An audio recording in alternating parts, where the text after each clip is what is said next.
and talking about Jefferies Financial. The group has been told that some of the invoices underpinning its financing to an iron ore trader called Sapphire Minmetals are not genuine. This is according to people familiar with the matter. This has been a story that Bloomberg's been reporting out over the last week or so. With more is Bloomberg News Chief Wall Street correspondent Sri Natarajan covering the financial space. He's here in studio.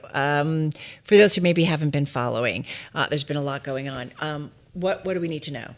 Look, this is the latest in a series of incidents which is shining more light on the risk around receivables finance. So typically, ordinarily, this should be safe. You are lending against invoices. It's secured by invoices. You expect your client to be ultimately paid and you expect to be paid back.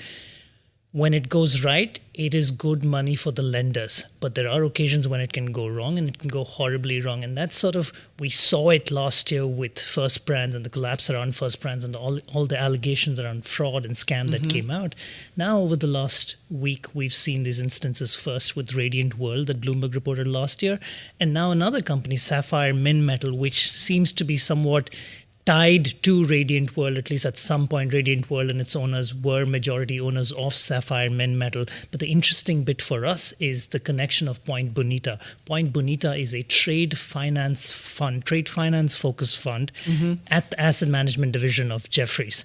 So it's just another black eye for Jefferies at a time you really don't want your investors to be asking you more questions about your investing missteps. Is this you mentioned some other examples of this, including last year.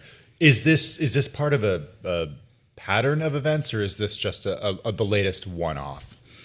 To quote Jamie Dimon, it certainly feels like another cockroach out there. Now, your question is it an infestation? Not necessarily. Is it going to have material financial impact on Jefferies? Not necessarily. It has a 5.9% stake in Point Bonita, but does it leave a bit of a sour impression for their investors and for analysts and for people wondering about banks and other investors and their tie-ups with other trade finance firms? And oversight, yes. right? Like oversight, like what is it? Like, assessing risks and so on and so forth. And to some part, you have to assume like some of the allegations that we're talking about is falsifying invoices. And again, to be clear, Radiant World denied those allegations last week. Sapphire Minmetals in our story today is denying those allegations again. But when you're if it is what the allegations are, that is outright fraud, you also have to wonder how easy is it for some of these firms to be doing all the diligence that's required? How do you completely ensure that you snuff that out? And that might not necessarily be possible,